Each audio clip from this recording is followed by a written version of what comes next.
Bismillahirrahmanirrahim. An Abi Muslim wa qila Abi Iyas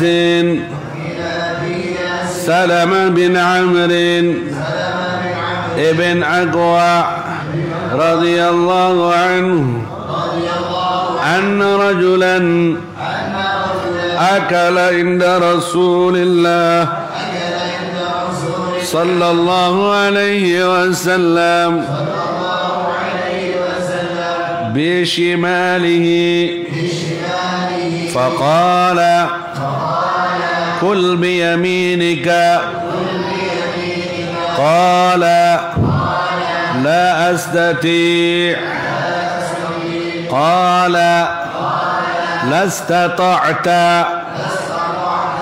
ma mana'ahu illa al-kibru fama rafa'aha ila fihi rawahu Muslim. Sadaqa Rasulullah sallallahu alaihi wasallam. Assalamualaikum warahmatullahi wabarakatuh.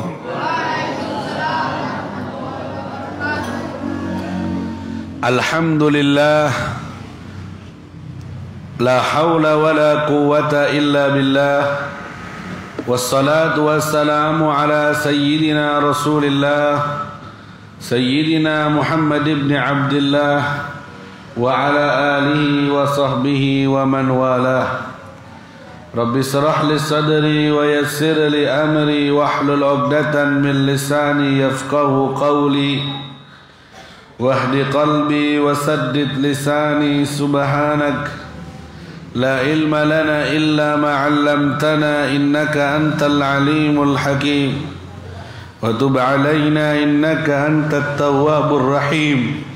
Wala haula wala quwwata illa billahil aliyyil azim. Amma ba'du. Bersyukur ke hadratullah, kembali kita bermuwajjah di malam-malam yang mubarakah, di masa-masa yang penuh dengan ujian dan musibah, baik itu virus yang tak kunjung selesai maupun ketidakadilan yang dirasakan oleh banyak umat di saat-saat yang menegangkan yang terjadi di negara Republik Indonesia seperti yang kita ketahui bersama.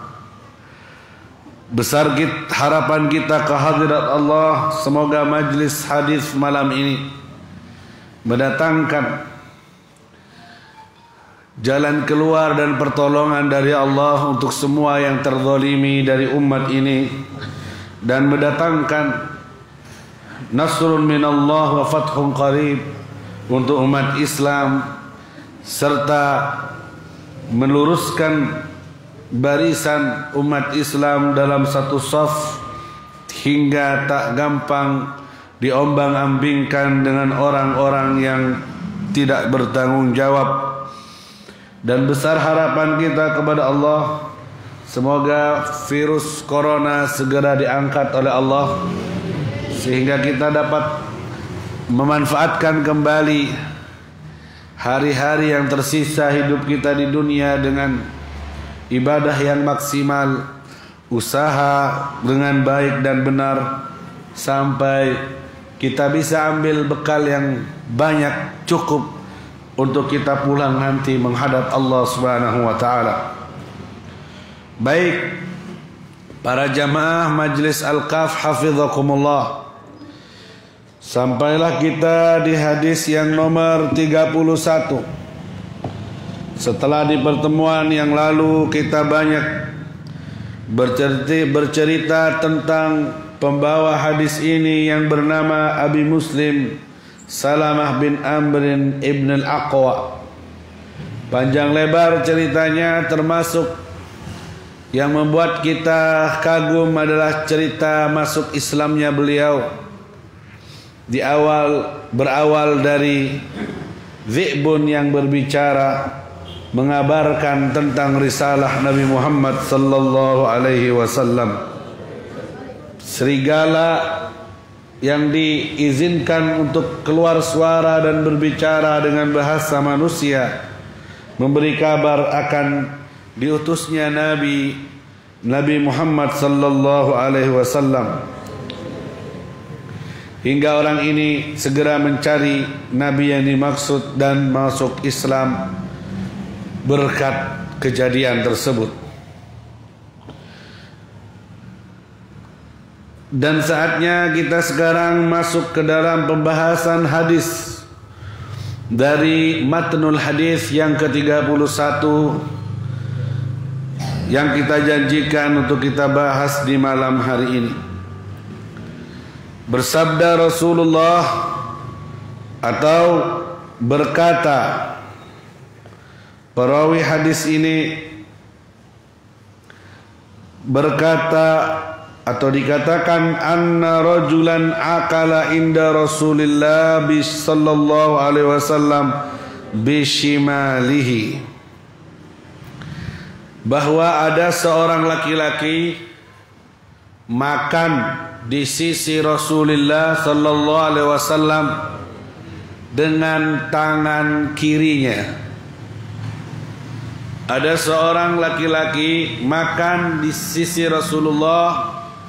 Mungkin ini makan bareng, tapi laki-laki ini makan dengan tangan kiri. Duna udrin, tanpa uzur. Dia makan tangan kiri tanpa uzur. Tangan kanannya normal, tidak ada sakit, ada, tapi dia makan dengan tangan kiri. Kata Al-Imam An-Nawawi, hadzal rajul huwa Busr. Nama laki-laki ini namanya Busr ibn Ra'il Air. Kemudian Nabi melihat hal yang tidak baik itu, langsung menegurnya. Melihat suatu yang mungkar, tidak baik, tidak enak dipandang, keluar dari adab, langsung menegur orang itu. Hingga Nabi berkata, kul biyaminik, makanlah dengan tangan kananmu. Ini bukan anak kecil, orang besar. Ya maklum, orang Arab jahiliyah tidak ada adab dulunya. Kebiasaan di kampung pedalamannya mungkin orang Badui, orang gimana, sudah baginya makan tangan kiri. Nabi akhirnya melihat yang tidak baik, langsung ditegur, kul biyaminik, makan dengan tangan kananmu. Ini sunnah bagi kita, melihat orang makan tangan kiri, minum tangan kiri, merokok tangan. Pada bayi kanan kiri itu, setan ketemu setan sudah itu. Tangan kiri, maka hendaknya langsung ditegur. Kul biyaminik, makan dengan tangan kananmu fulan. Makanya orang tua kita dulu ngajari hal yang seperti ini dari kita kecil, betul? Bahasanya makan dengan tangan bagus. Kalau anak kecil bawa makanan pakai tangan kiri mau dimakan, gak elok, gak batas. Langsung respon orang tua. Itu didikan orang-orang tua kita dulu. Semoga tidak hilang sampai sekarang. Karena rupa-rupanya ada pergeseran nilai. Sekarang sudah orang tua kadang tidak peduli dengan yang seperti itu. Tangan kiri anaknya makan, dibiarkan. Sudah mulai ada pergeseran nilai-nilai norma yang seperti itu. Dulu masih kecil, ngamuk orang tua, kayak ada apa? Tangan bagus, mau dikasih uang, kemudian nerima pakai tangan kiri.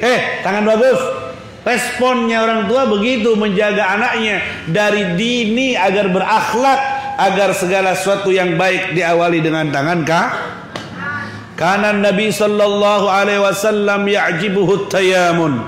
Nabi itu dalam segala urusannya yang baik-baik sangat mengagumi tangan yang kanan, dengan tangan yang kanan. Dalam semua urusannya yang baik-baik selalu pakai tangan yang kanan, yang kanan, yang kanan. Dan ini perlu jangan sampai hilang. Kalian generasi muda sekarang ini, nanti kalau punya anak begitu, lanjutkan itu warisan orang tua yang bagus yang kita amalkan. Merespon langsung hingga anak yatanabbah. Anak itu langsung sadar, oh ya berarti tidak boleh. Dari kecil sudah tertanam, kiri tidak bagus, kanan bagus, kiri tidak bagus, kanan bagus. Hingga pada akhirnya terbiasa, dia akan bangun dalam akhlak yang baik sampai dia besar, kanan makannya, kanan minumnya.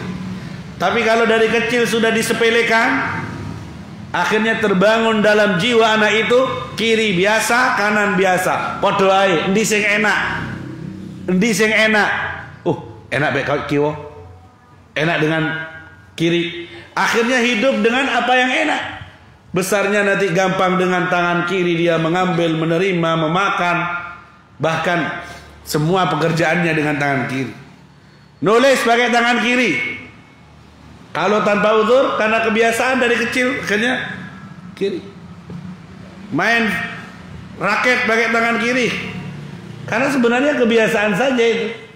Kecuali ada uzur tangan kanannya tidak ada kotul. Apa namanya? Potong. Jangan salah ngomong lagi ya. Tidak enak dengarnya ini. Maka oke lah. Tapi karena kebiasaan, makanya ini perlu ditegur. Baik. Kul biyaminik, makanlah dengan tangan kananmu. Langsung Nabi mubasyaratan. Kenapa kok langsung Nabi negur? Karena memang terlihat secara dhahir ghairu ma'dzur. Ini orang tidak punya uzur. Dia tidak ada masalah dengan tangan kanannya. Seakan-akan Nabi lihat, oh ini kok cenaknya makan tangan kiri padahal tangan kanannya sehat. Langsung ditegur. Qala ar-rajul, laki-laki itu menjawab, la astati, tidak bisa saya, katanya. Jawabnya, irama suaranya ada sombongnya. La astati, tidak bisa saya. Loh, wong tidak ada ilat, tidak ada penyakit, tangan kanannya sehat, kamu kok bilang tidak bisa? Bohong sama Nabi Muhammad sallallahu alaihi wasallam. Berarti kamu melawan perintah Nabi ini. Bohong kamu ya. Makan dengan tangan kanan, kata ulama. Perintah Nabi kul ini fi'il amr, kul makanlah. Kata Imam Nawawi dan imam yang lainnya mengatakan ini amrun lin najbi. Ini perintah mengandung perintah sunnah. Kata Imam Hajar dalam Fathul Bari, ini amrun lil wujub. Ini perintah mengandung wajib. Sehingga menurut Imam Hajar makan pakai tangan kanan hukumnya wajib. Berarti yang pakai tangan kiri dosa haram hukumnya. Tapi kata Imam Nawawi tidak, ini amrun lin nadab. Kata Imam Syafi'i ini amrun lin nadab. Ini perintah untuk sunnah. Sehingga yang pakai tangan kanan hukumnya sunnah dan pakai tangan kiri hukumnya makruh, dibenci oleh Allah Subhanahu. Makan dengan tangan kanan tidak bisa, katanya orang ini. Ya Allah. Kata siapa tadi namanya? Ingat? Nah lupa sudah. Siapa namanya? Busser. Bukan bus Amerika Serikat itu. Bukan bus malam ya. Aku tidak bisa. Allah. Melawan ini. Sombong ini. Padahal tidak ada masalah. Seharusnya kalau dapat perintah dari Nabi tidak boleh nawar. Maka lil mu'minin wala mu'mina idza qadallahu wa rasuluhu amran an yakuna bainahumul khiyarah. Tidak boleh orang mukmin dan mukminat kalau sudah ditentuin sama Allah merah diperintah tidak boleh nawar. Wa qada rabbuka ya apa? Fala wa rabbik la yu'minuna hatta yuhaqqimuka fi ma shajara bainahum thumma la yajidu fi anfusihim harajan mimma qadaita wa yusallimu taslima. Harus pasrah, tidak boleh nawar. Ini adab. Tidak boleh nawar, jawab tidak boleh. Begitu juga sama pewarisnya, sama ahli ilmu, sama gurunya. Kalau guru bilang diam ya diam, ambil ya ambil. Jangan ditawar kalau memang itu hal yang tidak bermaksiat kepada Allah Subhanahu wa taala.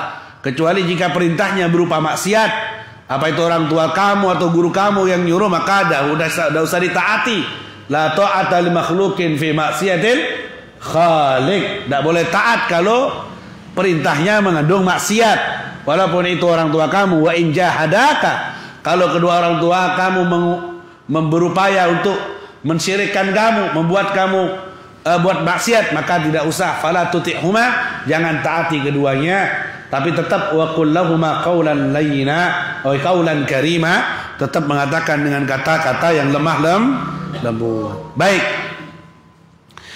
Ini orang jawab, suruh makan pakai tangan kanan, tapi tetap jawab la astati, saya tidak bisa. Ya Allah, ya. Ini sahabat biasanya pada pegel semua nih, melihat ada orang jawab dengan omongannya Nabi. Hah?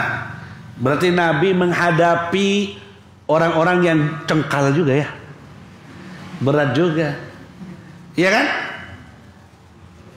Ya kita ini tidak cengkal kan karena sudah, ya kalau dalam artinya ujian dakwah Nabi ya luar biasa juga, ngadepi orang-orang Badui pedalaman yang tidak punya adab kayak gini, dan Nabi harus sabar. Padahal Nabi sudah tahu di situ punya magom, Nabi sudah punya pengikut, wibawa luar biasa, tapi orang ini jawab dengan sombongnya. Coba ini ujian untuk Rasulullah Sallallahu Alaihi Wasallam.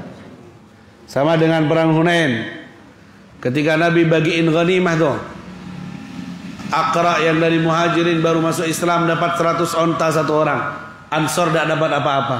Kemudian ada omongan sumbang, Nabi tidak adil. Ini ujian sama Nabi. Rahimallah akhi Musa, kata Nabi, Allah merahmati saudaraku Musa yang telah diuji lebih berat dari ini. Sahabat Ansor ikut perang, sudah setia, rela setor nyawa, ngorbanin harta demi Rasulullah. Masih bilang Rasulullah tidak adil. Illam a'dil ana faman ya'dil. Kalau aku tidak adil, siapa lagi yang adil? Ini ujian. Orang dekatnya ngomongin, menghina, tidak adil kepada Rasulullah sallallahu alaihi wasallam. Kalau orang luar karuan tidak ngerti, tidak paham tentang Rasulullah. Kalau orang Perancis, orang Denmark yang menghina Nabi, mungkin dia tidak kenal, dia tidak tahu, karuan sudah. Masalahnya ini orang dalam, sahabat Ansor yang ikut perang sama Nabi, sudah tahu sama Nabi luar dalam, sudah lihat mukjizat. Saya ngomong Nabi tidak adil. Masalahnya ini sudah iman sama Nabi, duduk bareng, makan bareng sama Nabi. Disuruh makan pakai tangan kanan, bilang tak bisa, sombong jawab. Berarti ini ujian berat sama Nabi ini. Pengikutnya ada yang kayak gini. Allahumma shalli ala Muhammad. Kalau orang Barat, orang yang tidak kenal Islam, tidak tahu Nabi, oke lah, mungkin memang tidak tahu, menghina, tidak kenal. Tapi lebih parah lagi, perlu double kesabarannya ketika menghadapi sahabatnya sendiri, santri sendiri. Kalau orang luar tidak manut sama saya, ya wajar lah orang luar tidak tahu saya. Tapi kalau santri saya sendiri, makan minum sama saya, belajar sama saya dari nol sampai bisa besar, kemudian tidak manut, justru melanggar, justru melawan, wah ini kurang ajar. Ini ujian ke saya lebih menyakiti saya. Nabi diuji dengan seperti itu. Allahumma shalli ala Muhammad. Dan perjuangan dalam pewarisannya Nabi juga kayak gitu. Banyak itu orang-orang yang berjalan dalam dakwah, buat majelis, buat pondok, buat perjuangan, banyak yang nusuk dari belakang. Orang luar sudah diam, mau dalam yang gelubek. Internal itu yang jadi kadang jadi ulo-ulo ijonya. Dan ini perlu ekstra kesabaran. Nabi kita, Nabi Muhammad sallallahu alaihi wasallam begitu, orang dekatnya, sahabatnya yang tidak manut ketika bilang la astati. Ini tidak heran kalau sekarang Ada Habib dicaci maki, ada kiai dihina, ada ulama dikriminalisasi. Takut apa lecok. Tidak heran, karena itu memang pewaris Nabi. Pewaris Nabi bukan hanya ilmunya, perjuangannya, gangguannya, liku-likunya juga diwarisi. Justru kalau ngaku sebagai pewaris Nabi, kemudian tidak dapat gangguan, diragukan warisannya. Mungkin warisan setan itu. Saya pewaris Nabi, sorban saya besar, sorbanan. Terus tenang-tenang saja, tidak ada gangguan sama sekali. Tidak ada hinaan, tidak ada cacian, tidak ada maki. Oh, berarti kamu mungkin bukan pewaris Nabi itu. Bisa pewarisnya setan itu. Kalau pewarisnya Nabi, maka dia akan mengalami apa yang dialami oleh Nabi. Dari gangguan, hinaan, walaupun kelasnya beda. Tapi tetap, kamu kalau memang jadi pewaris Nabi, pasti ada omongan, hinaan itu ada. Semakin besar perjuanganmu, semakin ikhlas, semakin kuat, maka semakin tinggi juga ujian untukmu. Semoga Allah memkuatkan dan memberi pertolongan pada ulama-ulama kita yang sekarang lagi dizalimi, dan semoga diberi pertolongan oleh Allah Subhanahu wa taala. Tapi kalau yang sudah faham, alim, faqih, ngerti dengan posisinya sebagai pewaris Nabi, justru dia akan tersenyum. Begini dulu kakekku, bahkan lebih dari itu. Itu orang tua melihat anaknya di penjara, seorang Habib di Hadramut, anaknya di penjara, malah ngucapin alhamdulillah, anakku dapat warisan dari Nabi Muhammad sallallahu alaihi wasallam. Sebelumnya dengar kabar anaknya terkenal, anaknya punya banyak pengikut, anaknya hebat diterima umat, apa kata bapaknya? Innalillah. Bukan ini, belum jelas, karena bapaknya khawatir anak saya ini pewaris Nabi apa pewaris Fir'aun, belum jelas, tidak ada tanda ini.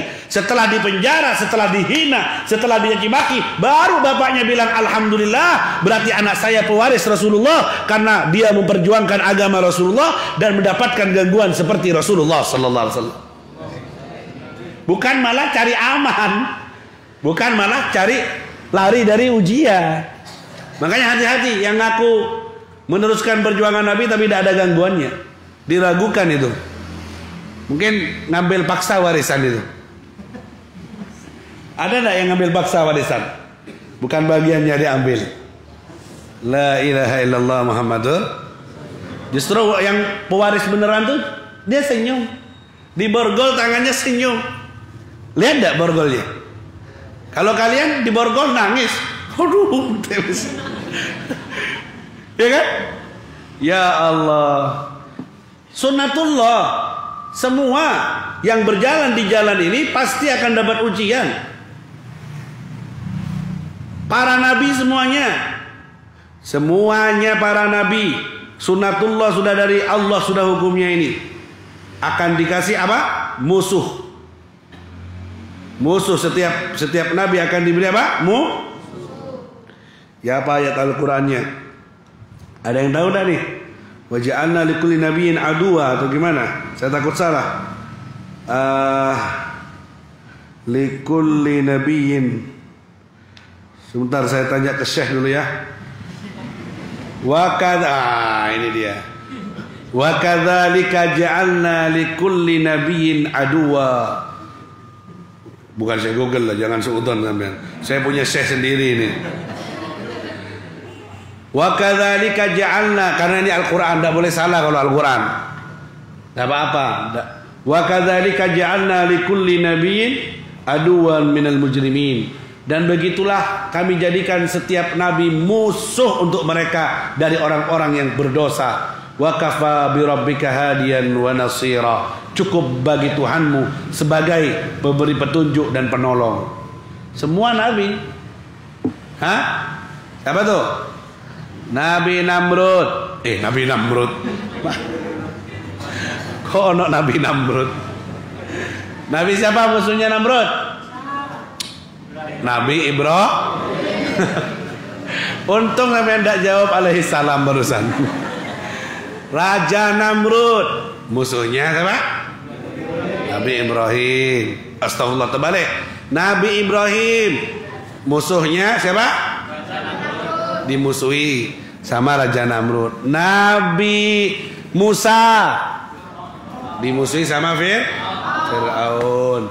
Nabi Muhammad Abu Lahab, Abu Jahal, Abu lainnya. Semua itu. Wa ja'alna likulli nabiyyin aduwwa minal mujrimin.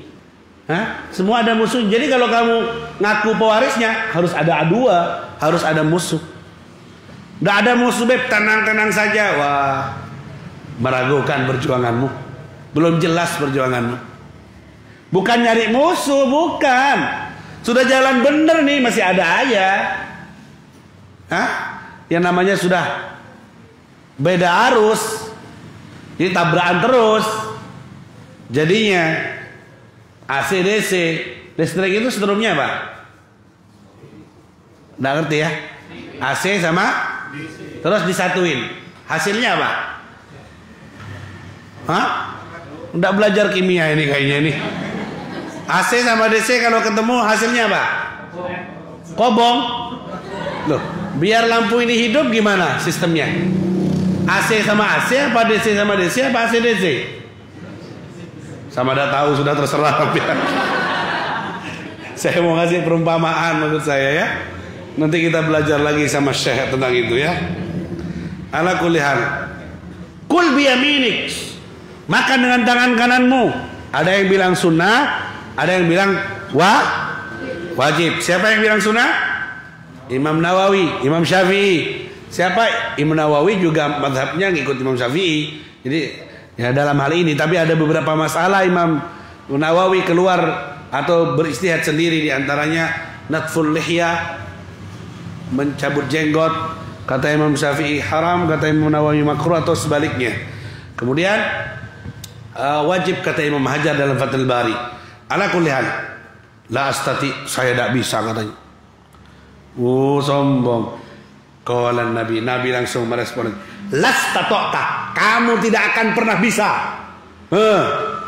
Makan pakai tangan kanan. Kok bisa saya? Sombong. Terbaca sama Nabi, oh kamu tidak akan pernah bisa makan dengan tangan kananmu. Kalau kamu memang menolak perintah ini karena sombong, kibir, kamu tidak akan pernah bisa dari sekarang untuk memakan dengan tangan kananmu. Allahumma shalli ala Muhammad. Artinya Nabi langsung mendoakan kepada orang ini, kamu tidak akan bisa menggerakkan tangan kananmu untuk makan. Ma manahu illal kibir. Sungguh tidak ada yang mencegah dia untuk bisa makan dengan kanan kecuali kesombongan. Karena sombong dia tidak mau makan dengan tangan kanan. Sombong dia. Mau menerima nasihat tidak mau, sombong. Al-kibru batarul haq wa ghamtun nas. Kata Nabi, sombong itu menolak kebenaran dan meremehkan orang lain. Itu ini kebenaran dari Nabi dikasih tahu makan kanan. Enggak, kak isu aku. Sombong dia, nolak kebenaran. Sudah tahu dinasihati sama Rasulullah, tidak mau dia. Karena sombongnya, ego. Jadi kalau ada anak-anak dinasihati kayak gitu, nolak, padahal benar, tidak mau. Ego itu sombong orang itu. Sombong itu adalah batrul haq, menolak kebenaran, wa ghamtun nas, meremehkan orang lain. Akhirnya Nabi langsung doa ada bagus untuk dia. Lastata'ta, kamu tidak akan pernah bisa menggerakkan tangan kananmu. Akhirnya bagaimana?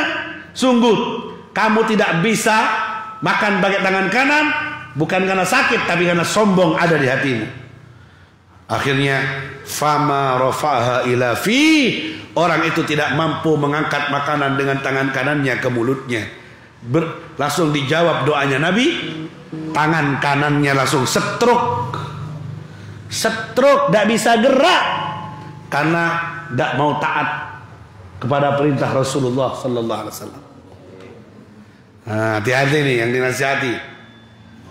Kalau ada yang biasa melihat pakai tangan kiri minum, kul biyaminik, syarab biyaminik, makan dengan dan minum tangan kanan.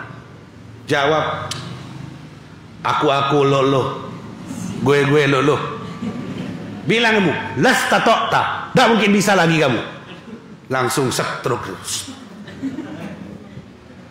Loh, ya apa ceket. Nah, ini virus datang ke kamu karena sombong kamu. Hati-hati yang sombong pakai tangan kiri makan. Apalagi rokokan. Sudahlah rokoknya setan, tambah tangan kiri, 2 setan kuadrat. Man akala bisimali akala ma'ahu syaitan. Siapa yang memakan dengan tangan kiri, minum tangan kiri, makan dan minum bersamanya syaitan. Ulama mengartikan makan bersamanya setan, ada yang mengartikan bil hakikiyah. Beneran setan ada di sampingnya, makan dengan dia. Kalau sudah di samping setan, tidak barokah makannya, minumnya, justru akan jadi penyakit ke badannya. Naudzubillah min dzalik. Ya? Ada yang bilang makna arti dari makan bersamanya setan ala ghairi zahirihi. Inna syaitan yaqulu bishimali ayyahmil awliya'u minal ins ala dhalika liyudad bi ibadullah salihin. Wa qala kadhitu tahriru la taqul bisimal fa in fa'altum kuntum min awliya. Ada yang bilang siapa yang makan dengan tangan kiri atau minum tangan kiri maka makan bersamanya setan. Kamu jadi penolong setan, jadi pasukannya setan untuk mensiarkan kebiasaan setan. Ada yang bilang artinya makan bersamanya setan kalau dengan tangan kiri artinya satu, kamu menjadi aulia syaitan, yaitu penolongnya akhirnya maksudnya penolongnya setan, kamu mensiarkan siarnya setan, yaitu makan dengan tangan kiri. Makna yang nomor 2, makan bersamanya setan kalau makan tangan kiri artinya hakikiyah, yaitu setan benar-benar makan bersamamu sehingga mencabut barokah yang ada di makanan itu dan tidak mendatangkan kebaikan untuk kamu. Wa iyadzubillah. Jadi hati-hati. Ini pelajaran nih sederhana. Dari PAUD kita diajari kalau makan pakai tangan apa anak-anak? Kanan. Pinter Mbak ini ya. Kalau minum pakai tangan apa anak-anak? Kanan. Mana yang kanan? Itu kenapa dari kecil? Ya jangan disepelekan, karena itu berpengaruh. Kanan kirimu itu berpengaruh. Kalau kau makan dengan kanan, hadir Rasulullah dengan makananmu. Maksudnya hadir Rasulullah dengan makananmu, sunnahnya hadir dan kau dapat pahala dalam makanmu, dan itu sesuai petunjuk nabimu. Kalau kau makan dengan tangan kirimu, setan hadir bersamamu. Mau dihadiri nabi apa mau dihadiri setan?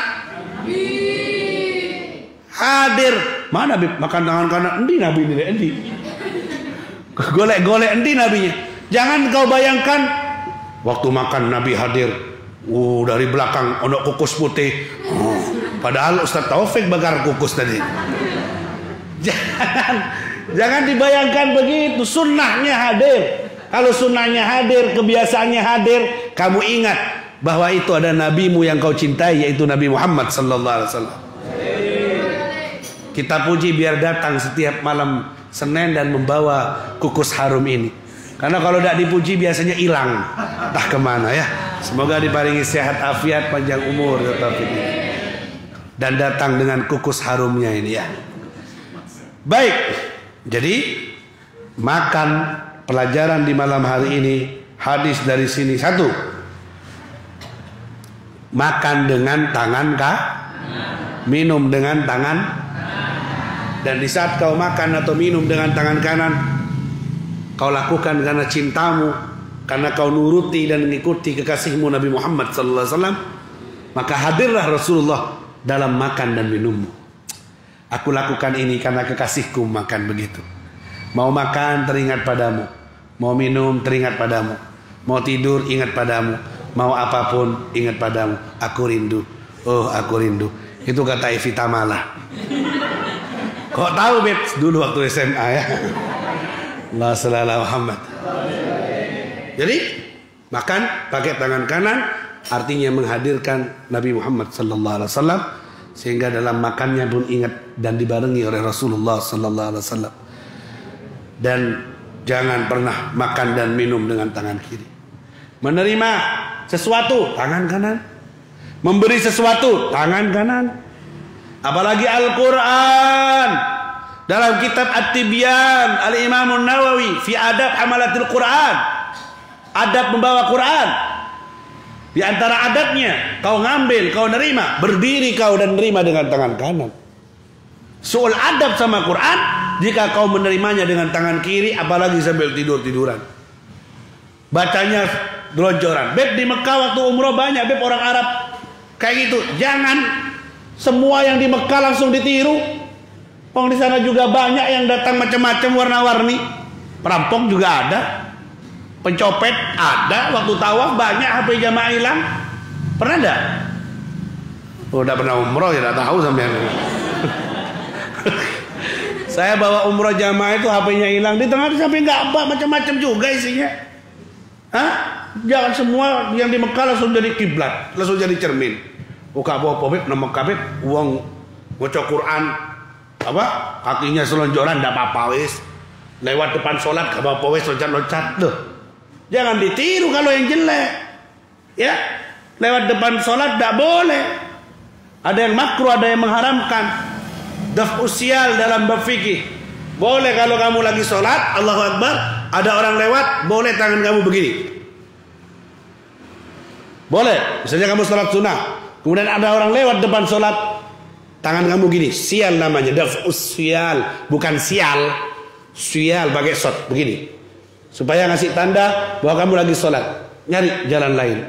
Jangan lewat depannya orang sholat. Beb, sudah gini, dipaksa beb. Terus maju. Ya apa beb? Kalau maju, tinju.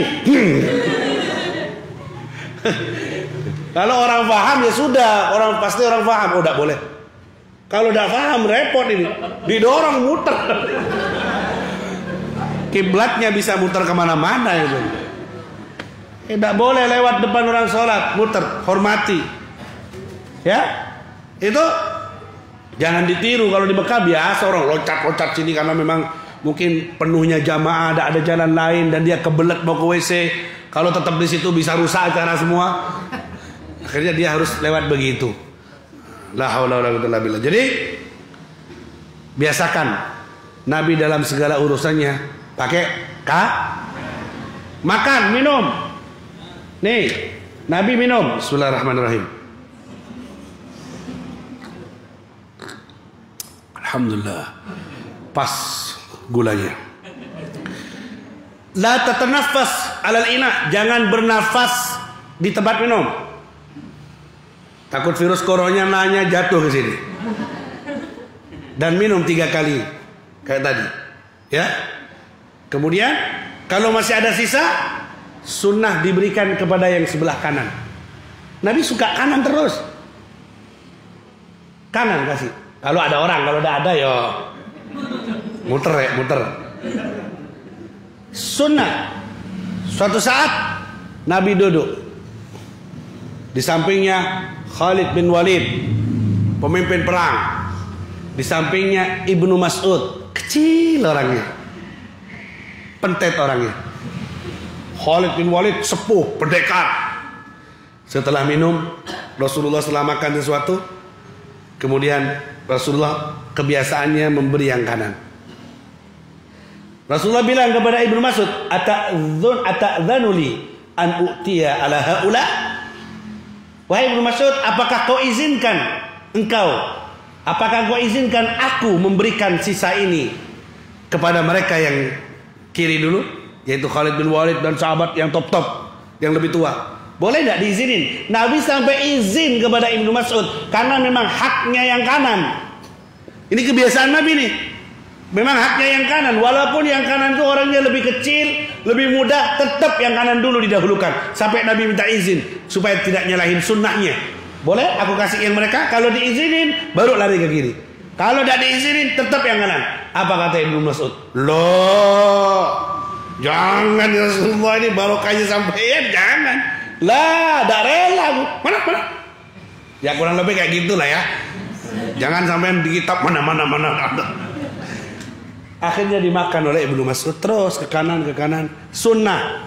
Kalau ada makanan lebih, mulai dari yang Makanya setelah kalian dengar hadis ini, kalian kalau duduk samping saya yang kanan, biar dapat banyak perkataan minuman. Ini nanti yang kanan ini, yang tukang nyoteng nih yang dapat nanti. Ini sunnahnya. Nabi suka dengan selalu memulai yang masuk masjid barang hal yang baik kanan dulu. Masuk majelis ilmu di lapangan, di rumah majelis ilmu baik kanan dulu. Urusan jelek, urusan kotor kiri. Bahkan kanan kiri pun menjadi gambaran ahli sorga atau ahli neraka nanti ketika menerima bukunya, catatan amalnya.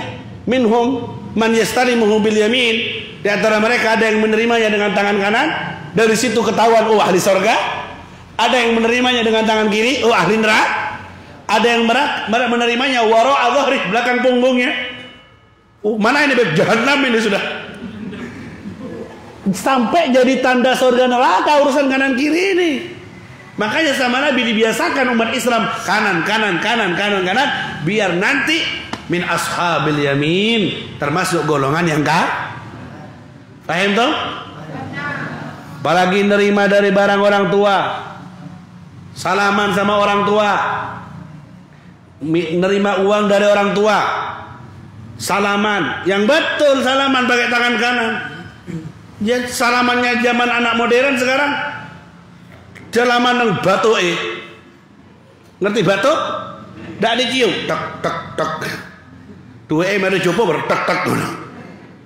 Salaman yang betul, tangan kanan dicium, ta'ziman. Itu yang betul, jangan kayak zaman sekarang orang ndak hormat sama orang tua cara bersalaman. Hati-hati. Jadi yang pertama, pelajaran dari hadis ini, jawazud doa ala man khalafal hukum syar'i bila udzur. Boleh berdoa, doa tidak baik kepada orang yang melanggar hukum syariat tanpa udzur. Boleh. Berdoa yang tidak baik kalau memang melanggar aturan tanpa udzur kayak tadi, lastata'ta, tidak mungkin bisa makan lagi kamu dengan tangan kanan. Akhirnya tidak bisa dia. Langsung setruk dia. Kalau melanggar syariat, ya, melanggar syariat. Al-amru bil ma'ruf wa nahyi munkar yang bagi an yakuna fi kulli hal hatta fi hal akl. Amar ma'ruf nahi munkar, kapan kamu bisa melakukannya, kerjakan walaupun dalam keadaan makan. Ada lihat santri tangan kiri, langsung tidak apa-apa. Nabi praktekannya itu. Jangan engkau lewes buyaran. Kan adabnya nasihat sepi-sepi. Lupa nanti dalam urusan kayak gini. Lirik. Biasanya kalau guru-guru kami, kalau ada anak-anak minum pakai tangan kiri, dilirik dari jauh. Lirikan tajam. Kalau tidak dibatuin, paham sudah. Tidak ya apa caranya? Jangan dibiarkan berlalu-lalu, berlarut-larut dalam kesesatannya. Kemudian istihbab ta'limil akil, adabil akal, ta'limil akil, adabil akli idza khalafu. Sunnah belajar adab-adab makan. Ya, sunnah belajar adab-adab makan. Diawali dengan bismillah. Kalau makanan kamu awali dengan bismillah, maka setan berkata, la asya'a indakum al-lailah. Aku tidak bisa makan malam bersamamu malam ini. Kenapa? Karena ada bismillahnya. Tak bisa. Kalau kamu tidurnya pakai bismillah, la mabita indakum al-lailah. Aku tidak bisa tidur malam bersamamu malam ini. Karena ada bismillahnya. Tapi kalau tidak ada Allahnya, tidak ada bismillahnya, moro dimakan, langsung rebutan sama setannya. Tidur tidak pakai doa, dikeloni setannya. Akhirnya subuhnya kesiangan, kedua matanya dikencingi sama setan. Itu bila itu, tahu bila? Al-ram, ya, kotoran yang ada di mata itu hakikatnya kencingnya setan. Yang kesiangan. Tapi saya bangun subuh juga ada bila, oh, berarti kencingnya malaikat itu ya. Tidak ada hadis. Kamu baca kitab Azkar itu. Orang yang kesiangan subuhnya berarti kedua matanya dikencingi sama setan. Iya. Bala ala ainaihi syaitan. Kencing atas kedua matanya setan dikencingi. Untung bangun-bangunnya tidak picek. Kalau keseringan bisa picek, naudzubillah min dzalik. Dikencingi. Makanya setiap orang bangun tidur, aqadat syaitan salasa uqad. Setan mengikat 3 ikatan. Idan tabaha min naumihi wa qala alhamdulillah. Kalau dia bangun tidur dan bilang alhamdulillah, inhallat uqdah, lepas 1 ikatan. Kemudian kalau dia kemudian wudu, ya, wudu, inhallat thaniyah, lepas 2 ikatan. Kemudian kalau dia sholat, inhallat thalithah, lepas 3 ikatan. Wa asbaha nasyatan, dan dia akan mengalami pagi hari dalam keadaan nasyat, semangat, karena 3 ikatan pucungnya setan itu sudah lepas. Tapi kalau bangun tidur, tidak pakai doa, langsung kepikiran, tuh golek endi saya gitu iki. Hah? Itu endi? Itu piro? Langsung dunia, ikatan tidak terlepas. Tidak wudu, beb. Cuma raup. Mari raup rokokan. Abuh, tambah akeh ikatan. Aduh, sudahlah kesiangan, tidak baca apa? Doa, tidak wudu, langsung mari raup rokokan. Nikmatnya kata dia. Mari rokokan, ono telepon lagi utang, sumpeknya katanya. Ini orang melewati harinya dengan 3 ikatan yang belum dilepas. Akhirnya asbaha mahmuman, dia mengalami pagi harinya sumpek, siangnya tambah sumpek, sorenya tambah sumpek, malamnya sumpek, isinya tukaran tok mek bojo. Ndelok anak yang lari-lari anak ini lucu, main rame, digegeri, jok rame. Aperean ke anak. Istri sudah dandan ayu-ayu, sudah lipstick, sudah nawarin, sudah dibilang hantu. Emosi, yang indah kelihatan jelek, yang lucu kelihatan ganggu. Kenapa? Kesetanan, 3 ikatannya belum dilepas. Jadi ibu-ibu kalau ngelihat suaminya kayak gitu di hari itu, lepas pocongnya, Bu. Ada 3 ikatan yang belum lepas. Kene Pak. Tak pandiin dulu sampean, Pak. Endi pocongmu iki, Pak? Lepas dulu. Karena itu kinayah ya, tidak ada. Kalau sampean periksa Pak, ada pocongnya beneran, tidak ada. Itu kinayah dari bahasanya Nabi, bahwa orang yang bangun tidur diikat 3 ikatan di kepalanya dan bisa dilepas dengan doa, wudu, dan sholat. Kalau tidak melaksanakan 3 itu, maka dia akan apa? Akan mengalami pagi hari. Jangan main. Nah, ini saya amalkan hadis ini ya.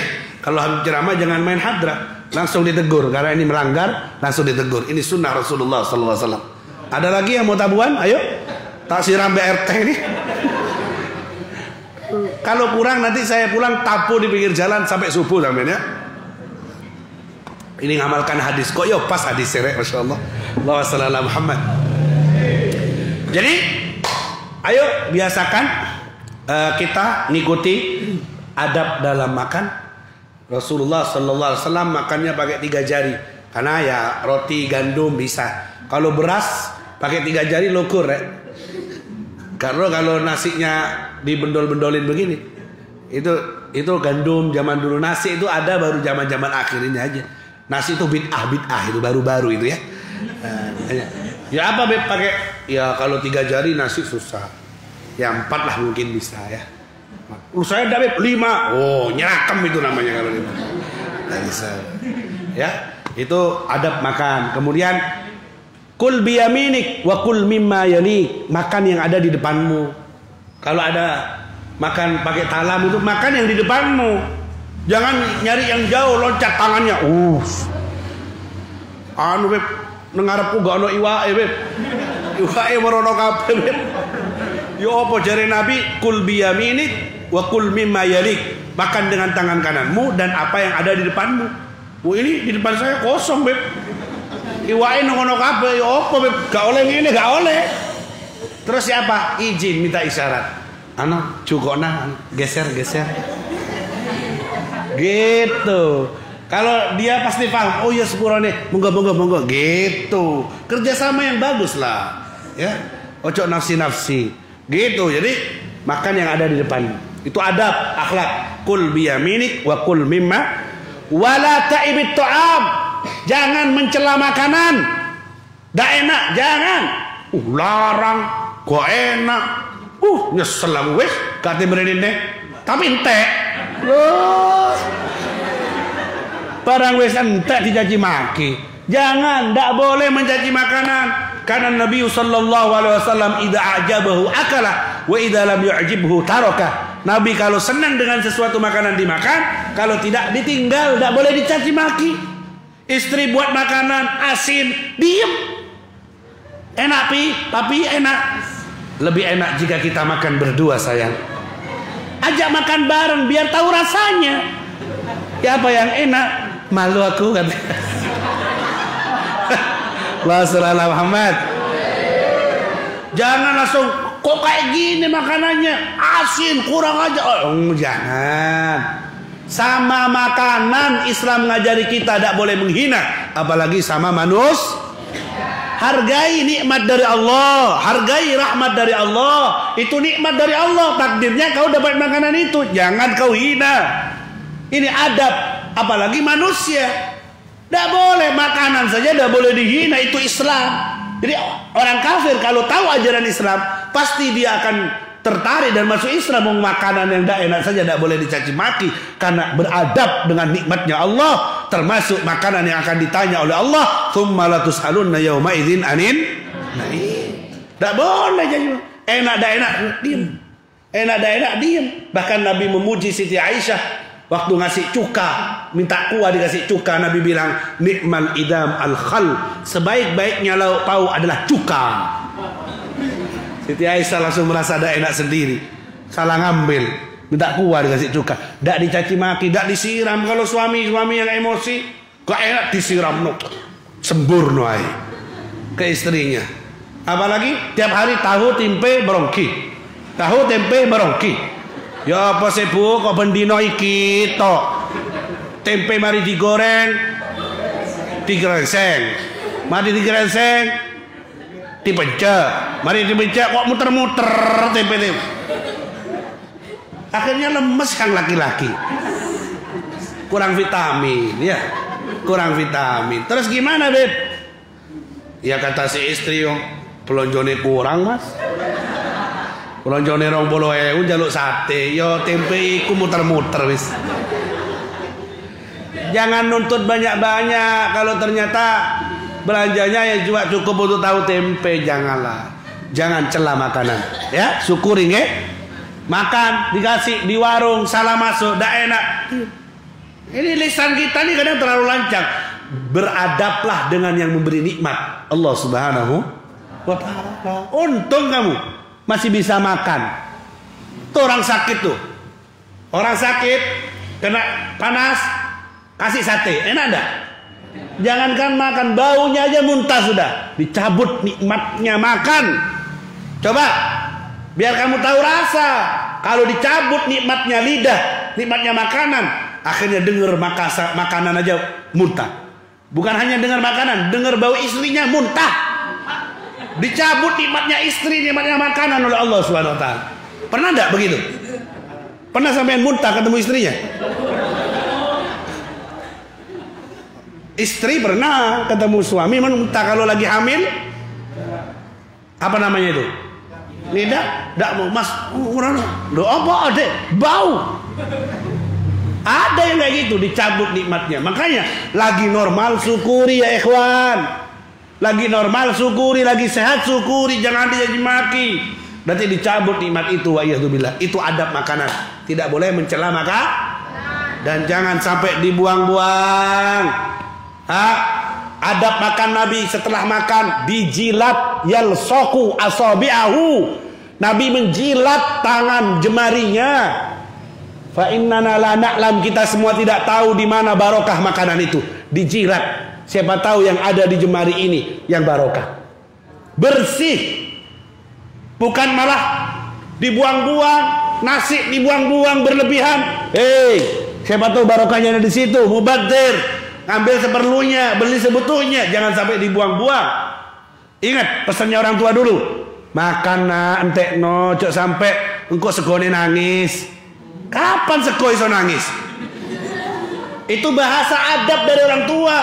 Maksudnya syukuri nikmat, jangan dibuang-buang, jangan mubazir, jangan dibiarkan di piring itu masih ada bekas-bekas nasi. Nabi sampai yang tersisa dari jemarinya dijilat, sunnah Nabi Muhammad SAW. Bukan bilang, kok anu kumuh gitu ya, kok jilat-jilat. kok kayak kekurangan. Bukan, itu mensyukuri nikmat agar tidak membuat mainan sedikit apapun, bahkan yang nempel di jari pun dihabiskan, mensyukuri nikmat Allah Subhanahu wa taala.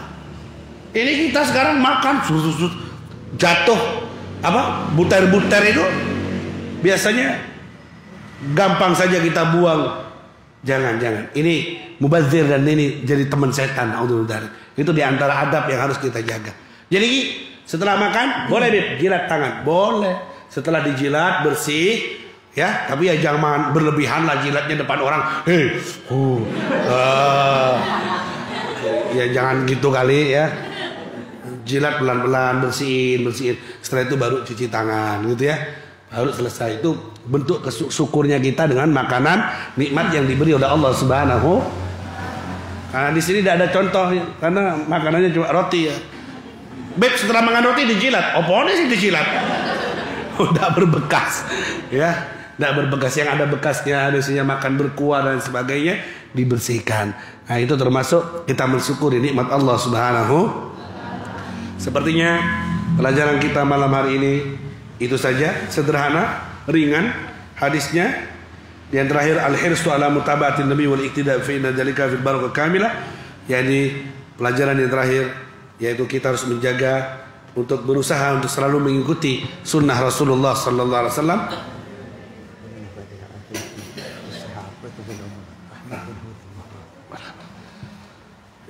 Semoga kita bisa mengikuti sunnah Nabi. Qul in kuntum tuhibbunallah fattabi'uni yuhibbukumullah yaghfir lakum dzunubakum. Kemudian hadisnya la yu'minu ahadukum hatta yakuna hawahu tabi'an lima ji'tu bih. Tidak sempurna iman kalian sampai kemauannya sesuai dengan apa yang aku bawa dari sunnah dan petunjuk Nabi Muhammad sallallahu alaihi wasallam. Terakhir, minta ikhlas surat Al-Fatihah sab'ul mathani.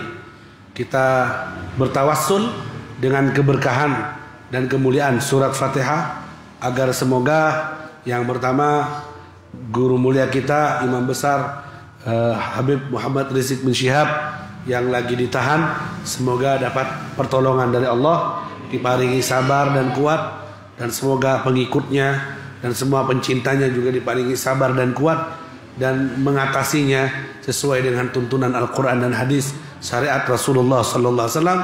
Semoga diberi jalan keluar dan semoga di balik ini semua ada nasrun minallah wa fathun qarib, ada pertolongan dari Allah dan ada bantuan dari Allah Subhanahu wa taala.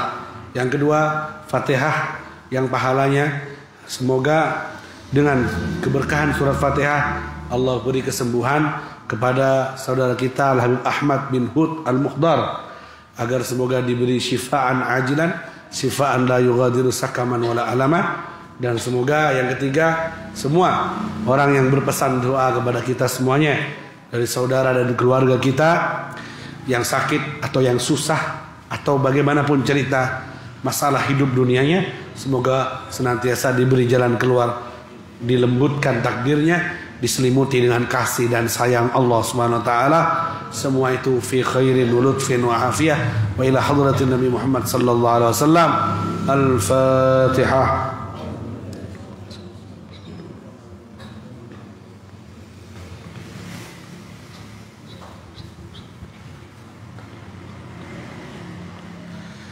Terima kasih, majelis ini selesai.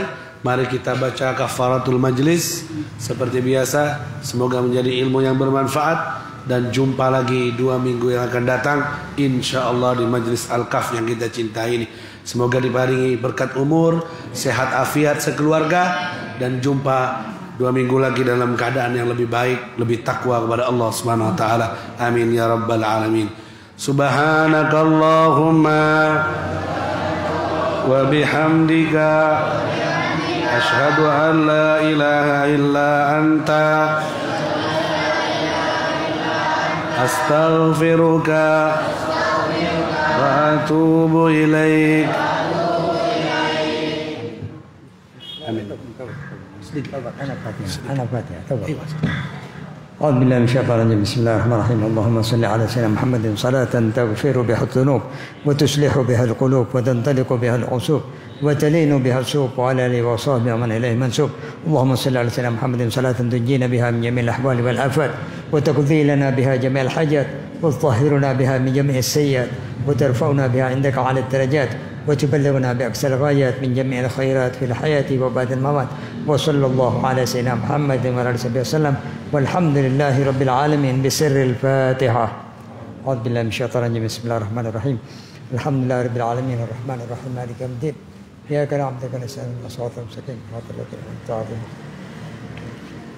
ربنا انفعنا بما علمتنا رب علمنا الذي ينفعنا رب فقهنا وفقه علمنا وباركنا في ديننا مع أهل القدر أنثى وذكر رب فقهنا وفقههم بما ترتقي قولا وفعلا كرما وارزق الكل حلالا كريما واخلاق يا علماء نرضى بالخير ونخفى كل شر ربنا اصلح لنا كل الشرور واكرام الرضا منك الغيور واقينا ربنا كل الديون قبل ان ياتيها حسن المنور واغفر واستر انت واكرم من ستر وسلام الله للرشد المصطفى امير الحق دعانا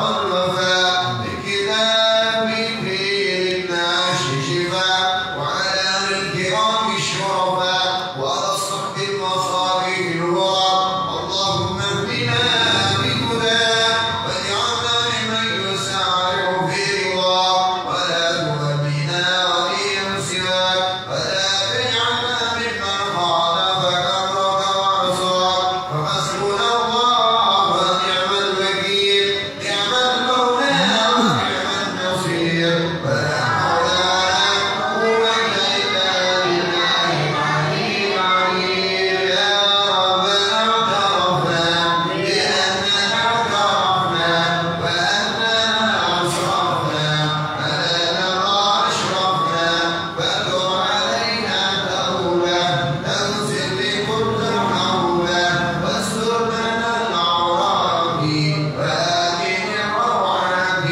واغفر لوالدينا ربي ومولودينا والأهل والإخوان وسائر الخلان وكل ذي محبة أو جيرة أو صحبة والمسلمين أجمع آمين رب اسمع فضلا وجودا منا لا باكتساب منا بالمصطفى الرسول نحظى بكل سور بالمصطفى الرسول نحظى بكل سور صلى وسلم ربي عليه عبد الحب وآله والصحب عدد قش الصحب